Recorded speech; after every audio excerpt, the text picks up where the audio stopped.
All right, AP Chemistry. This is the second and final lesson in Unit 4 of Gases, and it's Basic Gas Laws 2. All right, so we're back to our little organizer of the ways that we get into a chemical reaction. This is the third of the three ways, and it allows us to take an unknown gas or mixture of gases. And gases are defined as particles, either molecules, atoms, or ions, that are separate from each other. They have enough energy to separate from each other. We're going to talk about that more in a later unit called Intermolecular Forces. And so they're able to separate from each other. So they're affected by four variables, gases: the pressure of the gas, the temperature of the gas, the volume that the gas is allowed to occupy, expand to, and the number of moles of the gas. And if we take those, we have something called the ideal gas law, and we talked about that in lesson 1 of this unit, and it's PV equals nRT. It's really the only equation you really need to know for gas laws. There's a couple of minor ones that you should know for the AP exam, but this is the major one in chemistry. And so it relates those four variables: pressure, volume, number of moles, and temperature, and R being the ideal gas constant, which is simply a bundle of conversion factors all rolled into one number that allow the units to cancel properly. But one way that we can arrange this formula is, as you see right there, is to solve for moles. And moles would be N.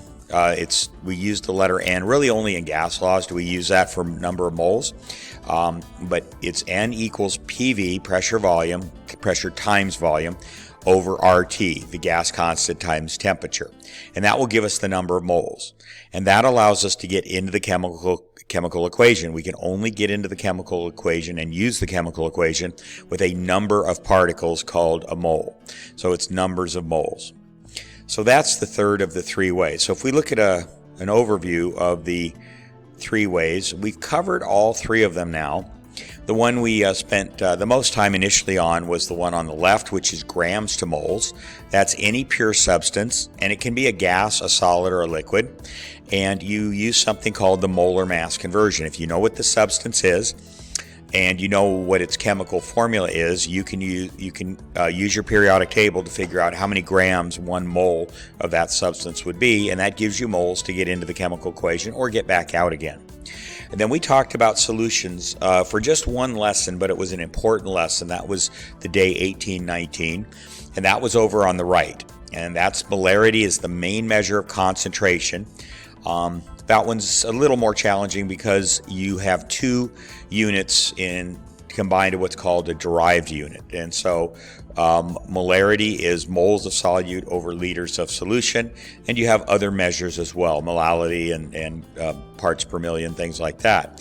So anyway, but you need to get into moles, and so we talked about how to do that with solutions. That's over on the right, and now we're in the middle talking about gases. Those are the three main types of situations in which you need to calculate a number of moles so that you can use a chemical equation, and then once you're done with the chemical equation, you can come back out using those same conversions to move back out into units that we work in, such as volume or grams or various concentrations. So the relationships of Boyle's law, Gay-Lussac's, and Charles' laws are as follows.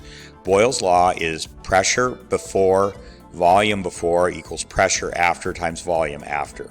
So in other words, if the pressure goes up, the volume's going to go down, or vice versa. If the volume goes up, the pressure goes down.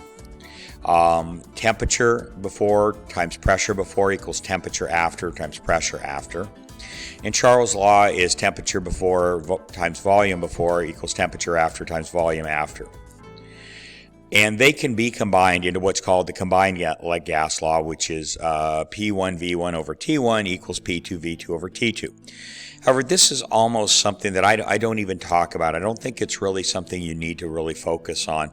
They won't test you on this on the AP exam.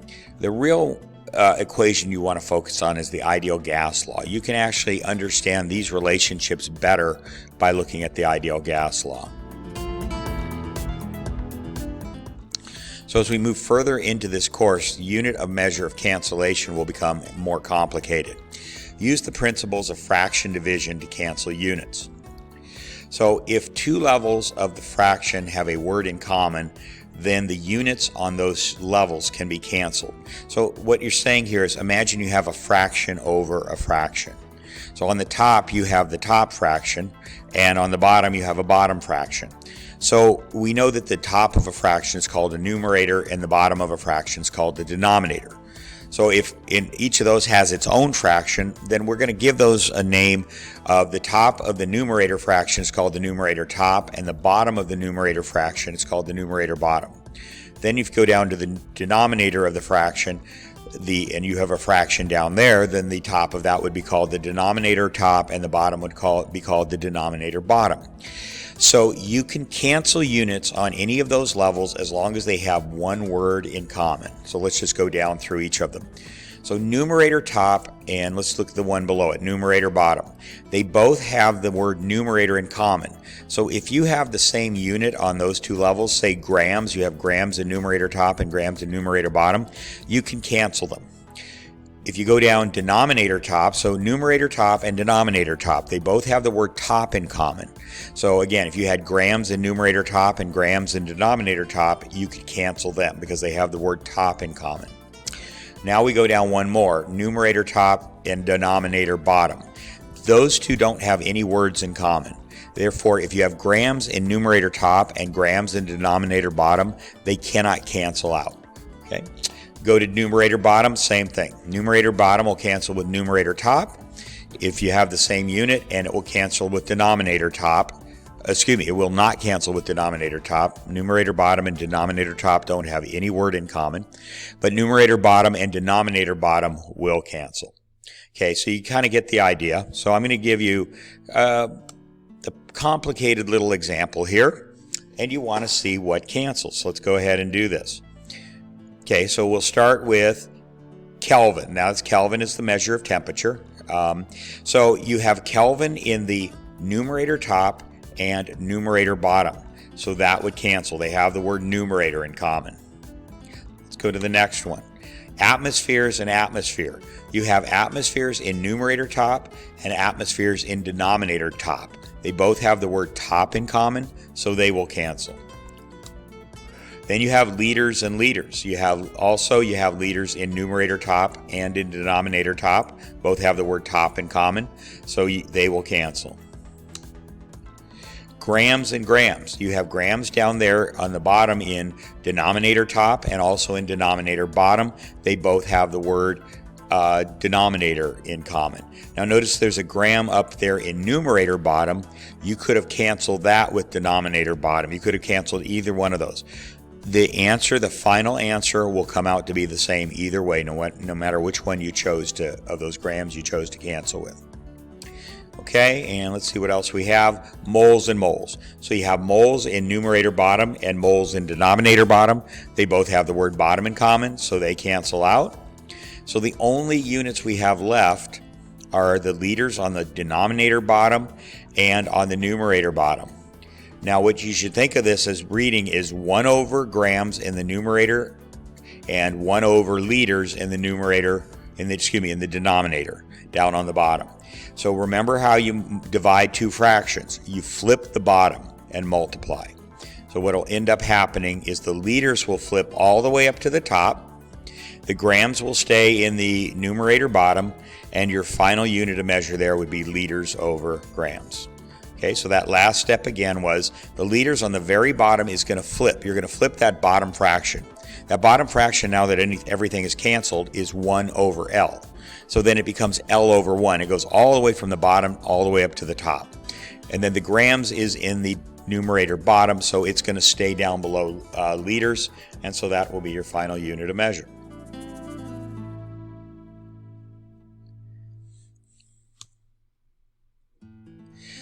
So standard temperature pressure is an important concept in gas laws, and you'll often be asked questions in books and on the AP exam with standard temperature and pressure. So it's called STP for short, and it is the temperature of 0 degrees centigrade, that would be 273 Kelvin, and 1 atmosphere of pressure.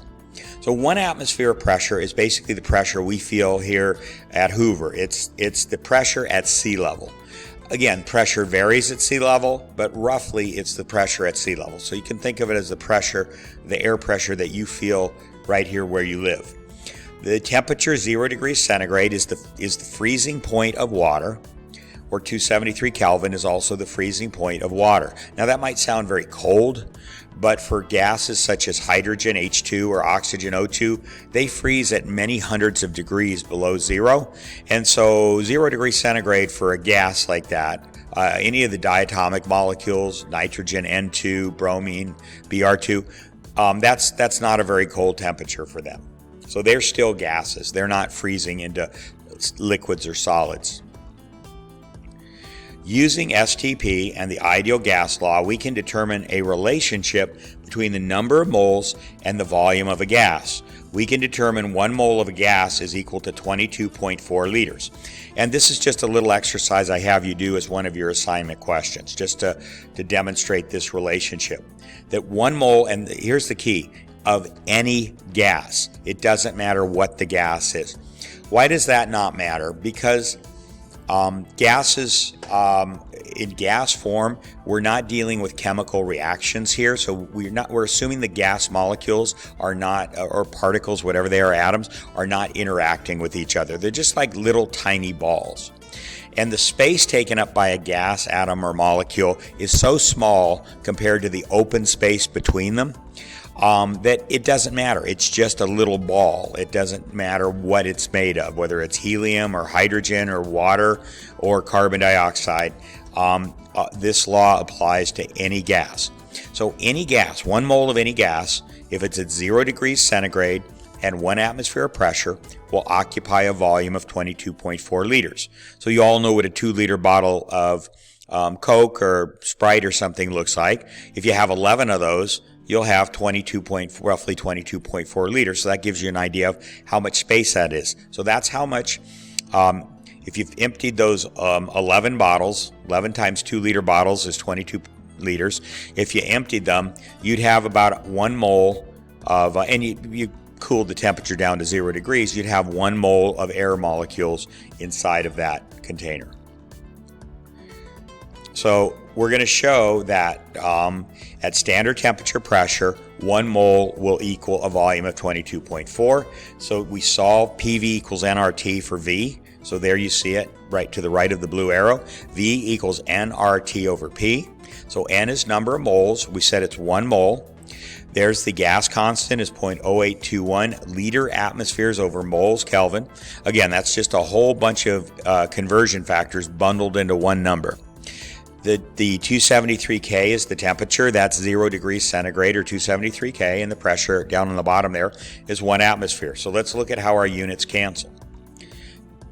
Okay, so Kelvin and Kelvin. So you have Kelvin in the numerator top and another Kelvin in the numerator bottom. So they have numerator in common, so they cancel. Moles and moles. You have moles in the numerator top and another moles in the numerator bottom. They both have the word numerator in common. They cancel. Atmospheres and atmospheres. You have atmospheres in the numerator top and another one in the denominator top. They both have the word top in common, so atmospheres will cancel. And then the only unit you have left is liters. And so you see how the gas constant made all the units cancel out except liters, which is what we want. We solved the equation for volume. Volume is measured in liters. So you can see how everything canceled out except the one that we wanted. That's what the gas constant does. And if you run the numbers, you get 22.4. So that means 1 mole at standard temperature pressure will be 22.4 liters, and it does not matter what the gas is. This means that 1 mole of any gas will equal 22.4 liters in volume at standard temperature pressure. Okay, now we're going to do a little bit of stoichiometry here. If you think back to lessons 13 and 14, this has nothing to do with solution stoichiometry that we did in day 18, 19. Think back to 13, 14 where it was all grams to moles, moles to grams. So that's what you see down on the bottom there. Now, down on the bottom of the dashed line, which is where the chemical equation is. Now go up above the dashed box. That's where you can work with liters. You can put in some number of liters of a gas. So it has to be a gas. It can't be a liquid or a solid. And you can put some number of liters into any one of those boxes up on the top. And using the conversion for any gas, assuming it's a standard temperature pressure problem, you can use the conversion 1 mole equals 22.4 liters, and that will get you into the chemical equation. Then you can do your move side to side inside the chemical equation. And now when you come out, you can come out on either side. You can come out in terms of liters of one of the products or reactants, or that's if you go up, or if you go down, you can go into grams like we did back in days 13 and 14 using the molar mass conversion for whatever the substance is.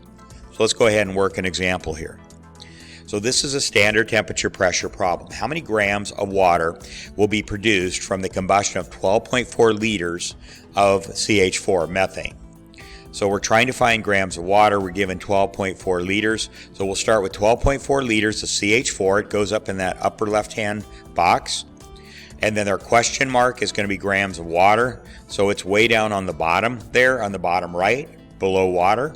And so you need to get a path from the 12.4 down to the question mark. So the path you take is you go through the mole-liter relationship of 22.4 to 1 mole. That gets you into the chemical equation. Then you move across the chemical equation from CH4 to H2O. And then you move out using the molar mass, just like we've done before, to get the answer of the number of grams of water. So there we have our equation up there on the top. We're starting to set it up. We have 12.4 liters of CH4 on the left and some unknown number of grams of H2O that we're trying to find over on the right.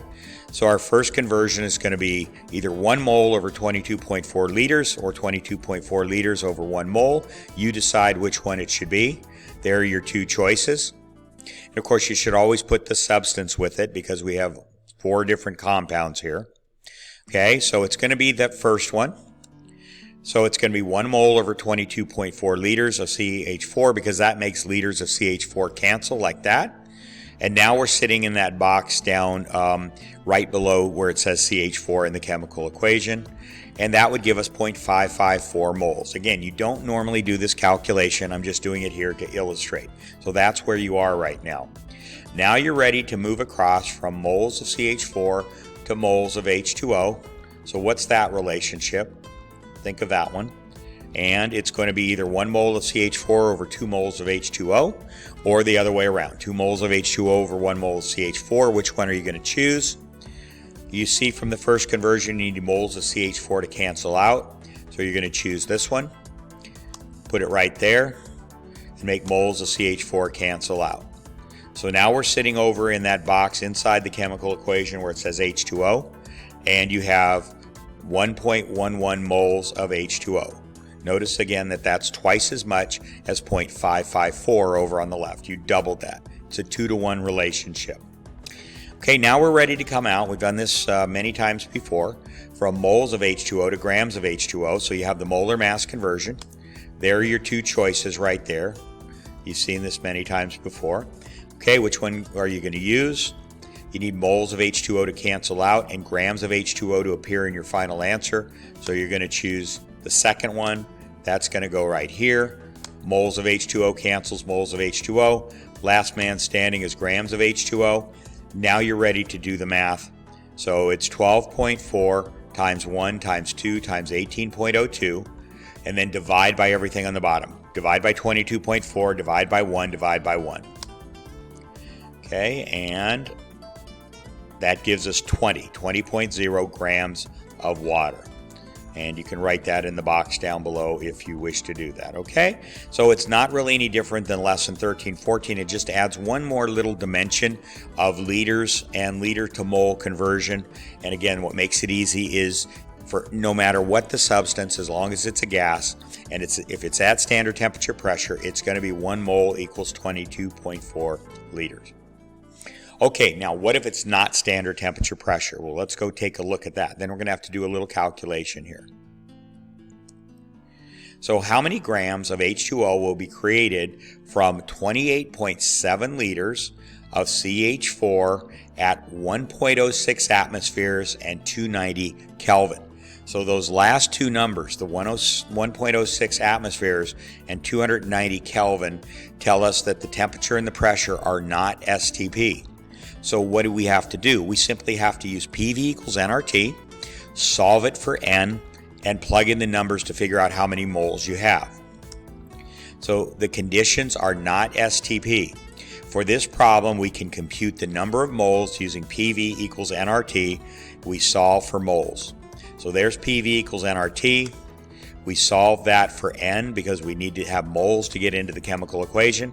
And we have N, number of moles, equals pressure times volume over gas constant R times temperature. So there you go. Confirm that the numbers line up the way that that equation says. Pressure times volume over gas constant times temperature Kelvin. Okay, let's cancel our units. Atoms in numerator top atmospheres in numerator top cancel with atmospheres in denominator top. They both have the word top in common. Kelvin in denominator top cancels with Kelvin in denominator bottom. They both have the word denominator in common. And that leaves us with, well, we have one more. Liters in numerator top. Again, remember, if it's only on one level, it's in the numerator. Anything that's only on one level is the numerator. So liters in numerator top cancels with liters in denominator top. They both have top in common, so they cancel. And the only thing we have left is moles. And that's what we're looking for, the number of moles. So when we crunch all those numbers, we're going to come up with 1.28 moles. So under these specific circumstances, you must have had 1.28 moles of gas to have 28.7 liters at 1.06 atmospheres at 290 Kelvin. It would have had to be 1.28 moles of gas. So now we can go on and do our problem the way we did previously. So there we go. There's our equation. Now you notice we don't have the top part here because we're not dealing with everything being 22.4 liters equals 1 mole. So we had to do a custom. This is like a custom calculation of moles. So there it is. What we just did on the previous slide is in red. So that number of moles is going to come down and go into the equation. We're ready to go. We don't need any conversion. We did the conversion right there. So that's 1.28 moles. And now we do what we did before. We're going to come across. We do the same conversions, moles to moles conversions that we did in the previous problem. And there's your question mark. Okay, I'm jumping ahead a little bit here. Okay, so here we go. We already have the 1.28. We're ready to move across from 1.28 over to the moles of H2O. There's the two conversions that we used in the last problem. Moles to moles. So which one are you going to choose? Again, you want moles of CH4 to cancel. So there it is. So moles of CH4 cancels moles of CH4. And now for our final conversion, same thing as the last problem. We want to come out using the molar mass for water. 1 mole equals 18.02 grams. So then there's 256. Again, you notice the 256 is 2 times 128. So it's a 2-to-1 relationship there. And then we're going to use the molar mass. Which one are we going to use? The same one as last time. We want moles of water to cancel out, and we want grams of water to appear in the final answer. So cancel, cancel, and there you go. Units are grams of H2O. And now you simply run the numbers. The 1.28 times 2 times 18.02 divided by 1 divided by 1, and that gives you 46.1. We'll go ahead and write that down at the bottom here. Okay, that's how you do that. It's not any harder. If you feel comfortable with the grams to moles that we did back in lesson 13 and 14, day 13, 14, I think it was lesson 13, 14 also, then this is just one little added step to it, okay? And not that much harder. You just have to recognize, is it STP, standard temperature pressure, or isn't it? And if it isn't, then they have to give you all the pressure and the temperature and the volume. Okay, density. Gas density is the mass of the gas divided by the volume. It's basically how much mass are you packing into a given amount of space, volume.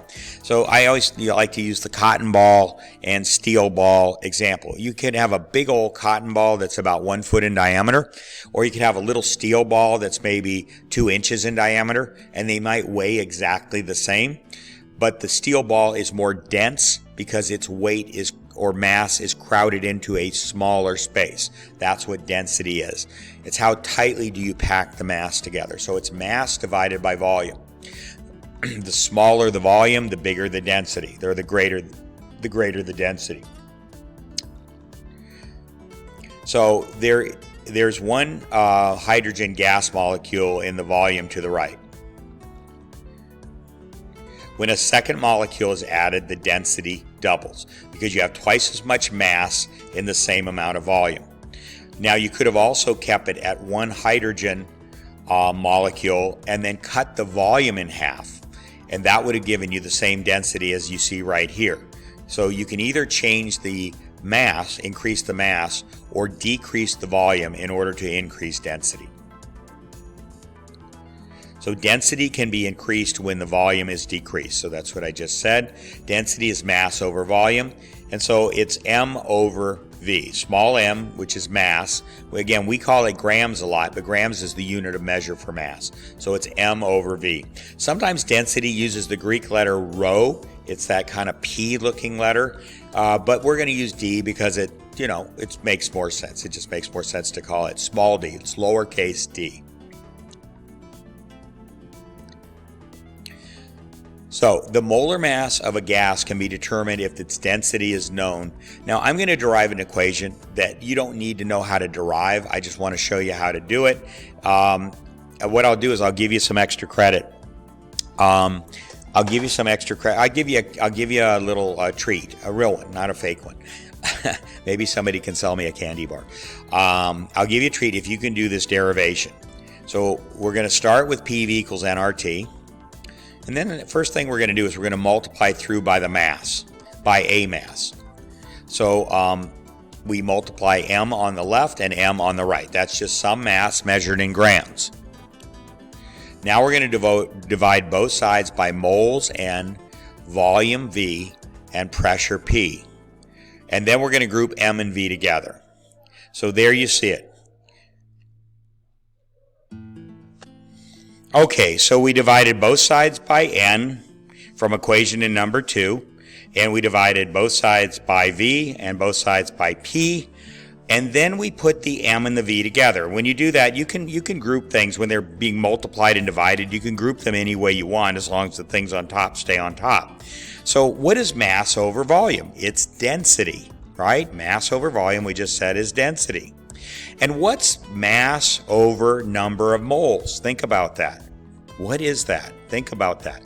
It's grams per mole. That's over on the left. M over N, mass over number of moles, is grams per mole. And what do we call that? We call that the molar mass of a substance, grams per mole. So I want you to get used to these different ways of seeing grams per mole or molar mass. So what that does is it leads to this formula.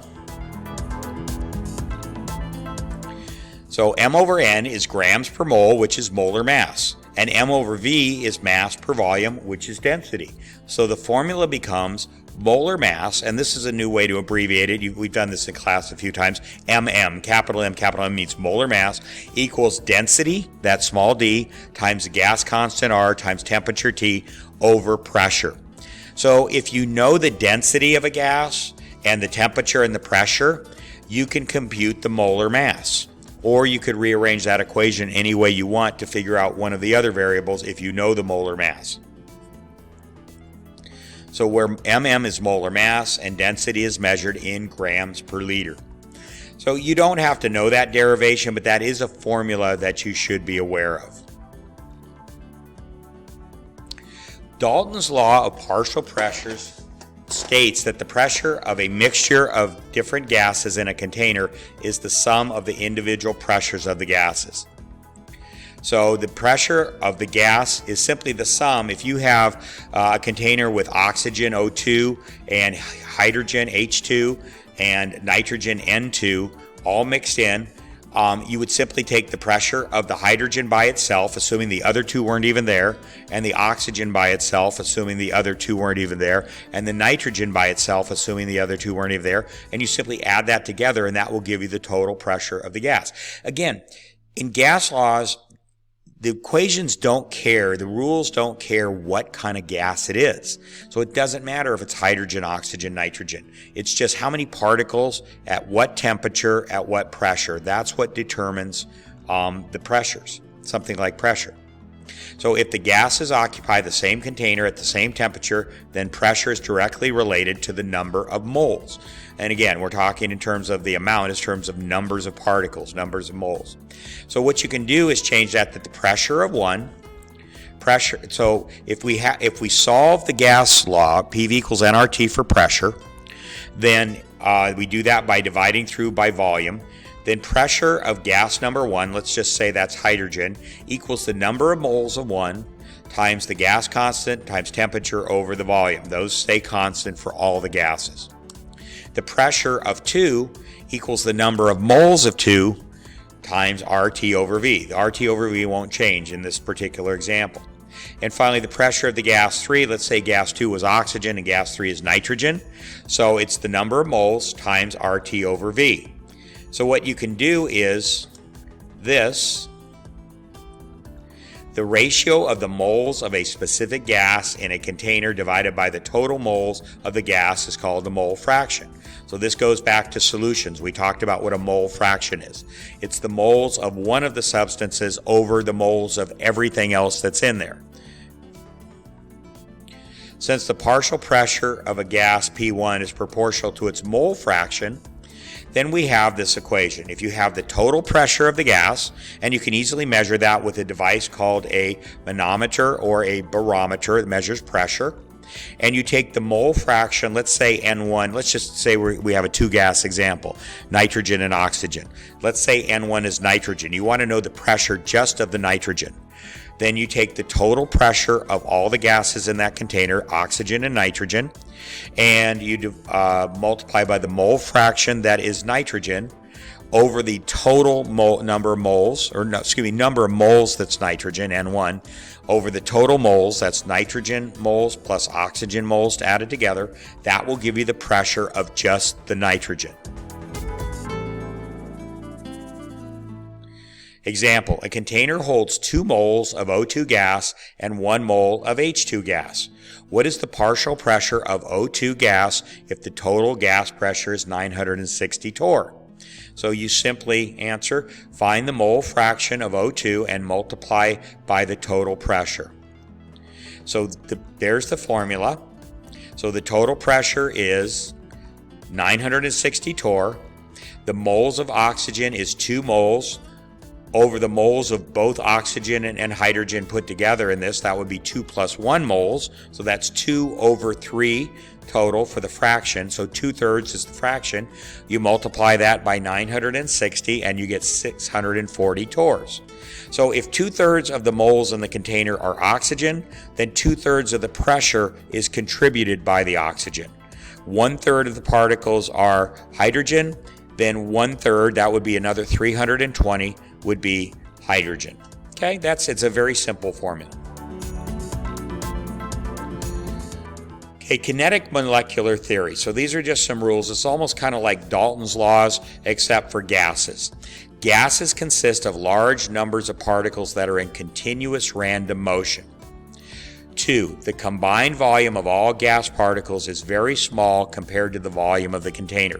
What that means is the gases really won't interfere with each other very much. They won't bump into each other a lot. There's a lot of space between the atoms or molecules. Even if it's a very large gas molecule like iodine, which would be I2, it's a diatomic gas, and that's going to be very large compared to, say, helium, which is very small. It doesn't matter. The space between them is so great that the fact that iodine's a lot bigger than helium doesn't matter. They're just little tiny balls, and they're so far apart they hardly ever interfere with each other. 3. The attractive and repulsive forces between gas particles do not exist. This is the main characteristic of a gas. The gas particles are separate from each other and they don't really interfere with each other.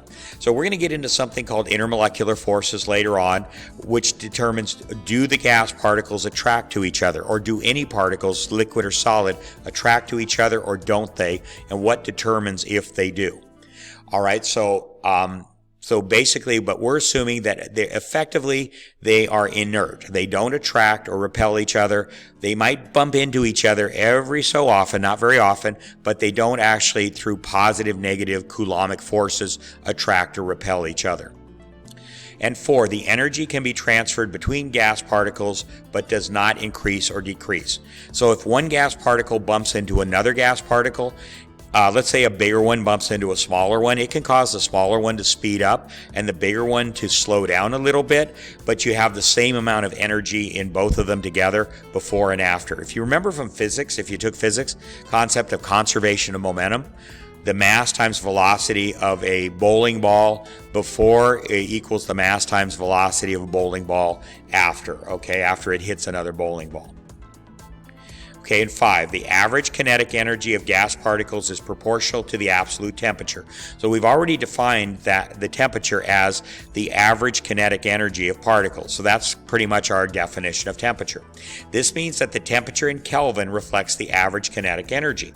So what that means, another way to look at that is, if you're on the Kelvin scale and you have gas particles at 100 degrees Kelvin, and then you double that to 200 degrees Kelvin, they will have the gas particles at 200 degrees, since 200 is twice 100, will have twice the kinetic energy as they do at 100 degrees. It's a direct proportion. Okay, effusion and diffusion. Root mean square RMS speed is a way of calculating the speed of gas particles. Example, what is the average velocity and RMS speed of the two particles below?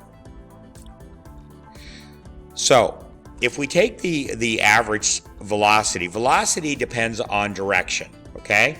Velocity is direction. Direction is a part of velocity. So if you have one particle heading to the left and one particle heading to the right, and they're both going 10 meters per second, one of them has to be a positive 10 meters per second, and the other has to be a negative because they're going in opposite directions. You get to choose which is positive and which is negative. Usually we think of going to the right as being positive, like we do in math on a number line, and going to the left as being negative. It doesn't mean that negative is inferior to positive in any way. It just means it's in the opposite direction of positive. So what would be the average velocity of these two gas particles? Well, you add them together. Positive 10 plus negative 10, which equals 0, over 2 equals 0. So they have an average velocity of 0. Well, that doesn't really help us. We know that they're moving. They're just moving in opposite directions, but we still want to know what their average velocity is, or how fast they're moving. So for RMS speed, we do the following. We square the velocities, take their average, and then take the square root. So RMS speed, we're going to take positive 10 squared plus negative 10 squared. That equals 100 plus 100. Negative 10 squared is positive 100. So that totals up to 200. Divide that by 2, and you get 100 meters squared per second squared. So we took this, we squared them. We took the average, we added them together and divided by 2. That gives us the average, which is 100 meters squared per second squared. Now we're going to take the square root of 100 and we get 10. So now you see, if you take RMS, you actually get a more accurate reading on what the speed of those particles are. They're both going 10 meters per second, so that should be the speed that we show when we want to take an average speed. So velocity doesn't help us because they cancel out. But RMS gets rid of that problem and basically gives us an RMS speed of 10 meters per second. And since you see that they're both moving 10 meters per second, you say, yeah, that's an accurate way to describe their speed. So velocities have a directional component that cancel out. RMS values only account for speed. Speed does not have direction to it. It doesn't matter which way you're going, it's just how fast you're going. So RMS values only account for speed and not direction, and give the average speed. Previously, we mentioned Graham's Law of Effusion, which indicated the relative speed of two gas particles. In other words, it doesn't tell you exactly how many meters per second a gas particle is moving. It tells you that particle A is moving twice as fast as particle B, or it's moving 4 times as fast as particle B. It doesn't tell you what those speeds are. It just tells you how much faster one particle is moving than the other. So speed of the lighter particle compared to the heavier particle is the square root of the mass of the heavier over the mass of the lighter. So the formula for the actual speed of a gas particle in meters per second is this. And the U stands for speed. It's kind of an unusual. It's not S like you had in physics or V like you had in velocity like you had in physics. It's U. It means speed though. And it's the square root of 3 times the gas constant. Now let me finish this. 3 times the gas constant, R, times temperature, over the molar mass. Now, the gas constant is given in different units of measure. This will make you a little crazy at first. So it's a different number than the 0.0821 liter atmospheres over mole Kelvin that we used with the ideal gas law. This one is expressed in joules over mole Kelvin. And so it's going to be a different number. And so this is the only place really where you would use that different number. So where U is the speed in meters per second, M over S. So the average speed of some common gas molecules ranges between about 300 and 3,000 meters per second at 25 degrees centigrade. So what this graph shows you is it shows you the fraction of molecules and the speed. So O2 is if you compare those different molecules there, O2 has a molar mass of 32. N2 has a molar mass of 28. H2O is 18.02, you know that one. Helium is 4 and hydrogen is 2. So it goes from heaviest to lightest. So you can see that a bigger fraction of the molecules of oxygen are going much slower than the hydrogen, the H2s over there on the right. Those are the two extreme values. So what the high curve further to the left means is that those molecules, a larger fraction of those molecules are going slower, whereas hydrogen's H2 are more spread out, but you can see the average is way over to the right. They're going faster. So what this is really saying, you should kind of look at this and be sure you understand what it's telling you. It's telling you that lighter particles go faster than heavier particles. Oxygen's the heaviest. Its fraction is more to the left. Hydrogen is the lightest. Its fraction is more, it's spread out, but it's more to the right. So air consists of N2 and O2 molecules, which have about the same mass. N2's 28, O2's 32, so oxygen's a little bit heavier. The graphs to the right shows that the fraction of common gas molecules at various speeds, and that's that. Okay, diffusion. Diffusion is a random movement of gas particles in an open space. So if you opened a bottle of perfume in here or sprayed some cologne, after a few minutes it would spread. You'd smell it in every part of the room. That's diffusion. It's just the random. Why does that happen? Why don't the gas particles just stay in the same place? It's because they're bumping into air molecules constantly and just randomly. And so eventually they'll just randomly start spreading out just by randomly bumping into air molecules. And so they'll spread out throughout the room. Effusion is the movement of particles through a small hole.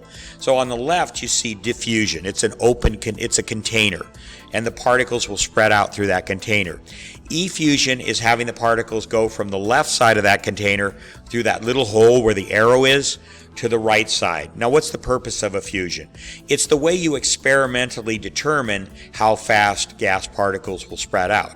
In other words, you can't really measure diffusion because if it's in a big open container or a big container, you can't really tell what's happening. But if you have a little hole there, you can measure how fast they're going through that hole, and that will tell you how fast that they will, not only how fast they effuse, but how fast they diffuse. It'll tell you how fast they spread out in general. Okay, so you have a very specific sized hole, and you can see how fast the particles will go from the left side through the hole over to the right side, and eventually they'll equalize on both sides. Effusion is a laboratory process that allows the speed of gas particles to be measured because it focuses them into a known space. Mean free path is the average distance a gas particle travels before colliding. That should be before colliding with another particle. Okay, that's called the mean free path. So if the density is very low for a gas, there will be a lot of space between the particles. They'll have to travel a long way before they bump into another particle. If the pressure or the density is very high, then they will be very close to other gas particles and they'll bump into each other more frequently. They won't have to go as far a distance. Okay, non-ideal gas behavior. Ideal gas behavior does not perfectly exist in the real world, because in the real world, many times the gas particles will interfere with each other. If ideal gas particles are not interfered with, they move freely. Gases behave most like ideal gases when, and you should know this, these two facts. The temperature is high. Why is that? This is because the particles have enough kinetic energy to avoid being attracted to other gas particles. When gas particles lose their energy, they tend to go slower, they tend to stick to other gas particles, and so they're not acting like ideal gases. Ideal gases should not be sticking to each other. Okay, so that's high temperature. The other factor that makes gases like ideal gases is pressure is low. This is because particles are spaced far enough apart to avoid contacting other particles. So either they're going fast, they have enough temperature to go fast enough to not stick together, or they have low enough pressure, meaning there's few enough gas particles that they can move around without bumping into each other. Those will cause gases to behave most like ideal gases. Okay, van der Waals equation makes a correction for the fact that gases under high pressure and low volume, in other words, they're going to bump into each other, the particles are the gas particles, which increases pressure, low volume increases pressure, do not behave as ideal gases. So there's the formula. So let's just you don't need to do any actual calculations with this, but you should understand the concept of what it's doing. Okay, so what it says is A is a factor that represents the strength of the attraction between particles that makes gases behave less ideally. So if the particles tend to want to attract each other, stick to each other, then A will be bigger, and that means it's going to be less of an ideal gas. Ideal gases should not stick together. They should bounce off each other like little rubber balls. Okay, and then B is a factor that reduces the volume. You can see that it's volume minus NB, number of moles times B. It reduces the volume. So if you reduce the volume, then you're going to crowd the particles into a smaller space and they're going to bump into each other more often. So in summary, larger values for A or B mean that the gas behaves less like an ideal gas. Okay, so you won't have to do any calculations. I don't believe even the AP would expect you to do any. I'll double check on that, but you should at least understand what the concept of the van der Waals equation is for non-ideal gas behavior. Okay, a little bit of a long lesson, but we're crowding an important topic, which is gas laws and gas stoichiometry, into just a couple of lessons. I'm hoping that you have time over the next 3 days to get through both of these lessons in gas laws. Some of them are just simple question answer. I don't think gas laws are that hard to understand. It's just a simple relationship. You're not dealing with anything really chemically. You're just treating, as I've said, the gas particles like little balls that fly around in space and occasionally bounce off each other. And that's it. There's no chemistry to this, really. It's more physics. All right, so that takes care of that, and hopefully we can get through gas laws in the next few days, and we're going to really start to move into some AP level topics. So I'll see you in the next lesson.